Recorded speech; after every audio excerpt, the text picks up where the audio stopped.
Jeudi 16 mai 2025, auditeurs internautes de partout. Bonjour, bonsoir à vous. Vous êtes sur la radio-télévision Fadrissa. C'est l'heure de votre première sortie du bulletin d'information pour cette journée.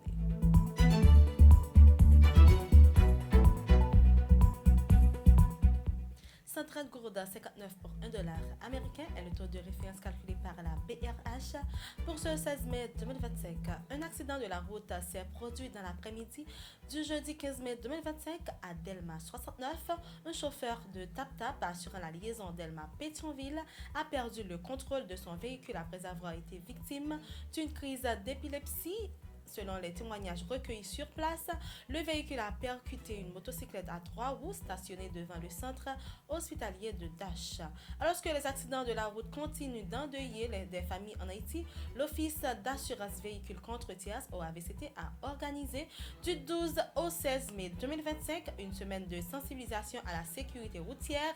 Cette initiative s'inscrit sous le thème « Un engagement chaque jour, une décision pour sauver la vie », des messages forts pour prévenir les drames. Enceintes, allaitantes ou simplement en quête de survie, des milliers de femmes haïtiennes subissent chaque jour des violences inouïes en République dominicaine.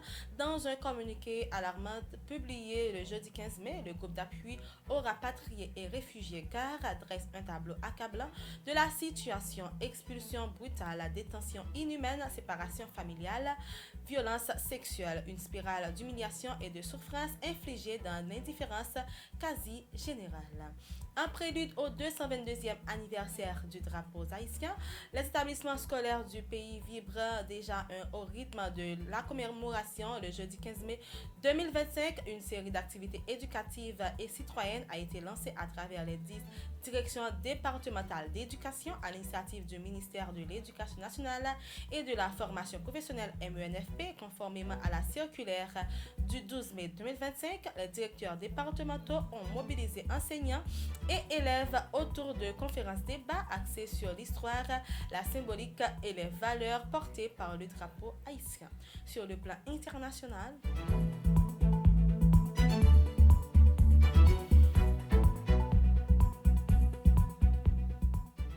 l'Ukraine espère pouvoir négocier une rencontre directe entre Vladimir Poutine et Volodymyr Zelensky lors des pourparlers prévus à Istanbul ce vendredi, a indiqué l'AFP, une source diplomatique ukrainienne. Malgré le refus persistant du président russe, comme nous comprenons qu'il est le seul à prendre les décisions, une éventuelle rencontre entre le président Zelensky et Poutine sera également inscrite à l'ordre du jour de la délégation ukrainienne, a expliqué cette source.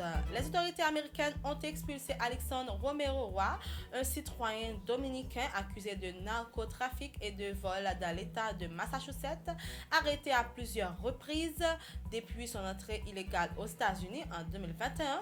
Il avait été accusé de possession et de trafic de drogue. 3 députés du parti Maori en Nouvelle-Zélande risquent une suspension temporaire après avoir exécuté un ACA au Parlement pour protester contre une modification au traité de Waitangi. Ce texte, qui réagit les relations entre les Maoris et la couronne britannique, devait être révisé, mais le projet de loi a finalement été abandonné.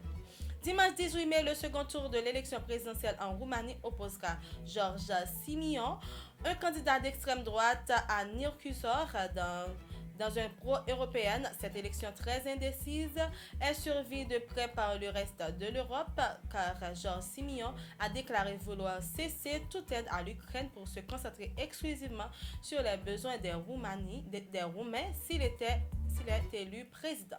C'est la fin de votre bulletin d'information. Merci de l'avoir suivi. C'était avec vous, Vanessa Sédouane.